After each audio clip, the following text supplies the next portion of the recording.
একটা কথা বলি, এরা হইলো মোল্লা মুন্সি, মোল্লাতন্ত্র কিন্তু ইসলাম নয়, ইসলাম কিন্তু মহান। ভদ্রলোক আছে সরাসরি শরীয়তের উপর আপত্তি করে না, ইসলামের উপর আপত্তি করেন। বলছি ইসলাম তো অনেক মহান, কিন্তু মোল্লাতন্ত্র এটা হলো সমস্যা। সমস্যা মৌলবীরা করে, ইসলাম অনেক মহান। তো সেই ইসলাম যেটা মহান, ওই ইসলামটা আপনি মেহরবানি করে আমাদেরকে শিখান, ওই ইসলামটা আপনি মেহরবানি করে শিখান। মোল্লারা তো ইসলাম জানে না, তো মহান ইসলামটা শিখিয়ে দেন।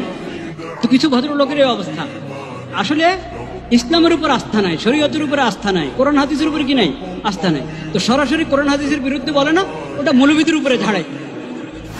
এদের কথার 500 টাকা 1000 টাকা যারা মানুষের ঘরে খায়া লিল্লা খায়া যারা বড় হইয়া বড় বড় কথা বলে, এদের কথা এদের কোনো সেন্স কাজ করে বলে আমি মনে করি না। রাজনীতি করতে গিয়ে, নেতা হতে গিয়ে মানুষের কাছ থেকে চাঁদাবাজি করে টাকা নেওয়ার কালচারে যারা অভ্যস্ত, এই কালচারে যারা ডুবে আছে, তারা যদি আলেম সমাজকে বলে 500 টাকা 1000 টাকা মানুষ আল্লাহর রাস্তায় দিলে খায়, তাহলে এটা হলো চালনি সুইকে যে বলে তোমার পেছনে ছিদ্র আছে ওইরকম।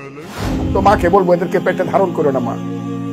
বা ইভেন মৌলানা মৌলভী সাহেবদের ঘরে যে মায়েরা বোনেরা, তাদেরকে বলবো তোমরা এদের বাচ্চা পেটে দিও। এদেরকে বলছে তোমরা এই মোল্লাদের সন্তান পেটে ধারণ করবে না। এত বড় জঘন্য বেয়াদব বাংলাদেশে আরেকটা কেমনে জন্ম নিয়া এই ফ্যাসিস্ট পরবর্তী 5ই আগস্ট যেই সময় জালেম পলায় গেল, এরপরে এই জালেম কেমনে থাকলো এটা আশ্চর্য লাগতেছে।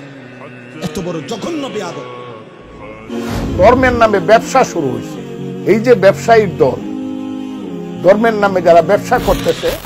দিনকে টার্গেট করো, ইমানদারদেরকে টার্গেট করো, আলেম ওলামাকে টার্গেট করো। খোদার কসম খায়া বলি, তোমার মতন ফজলুর রহমানরা কাপড় নিয়েও পালাতে পারবে না ইনশাআল্লাহ।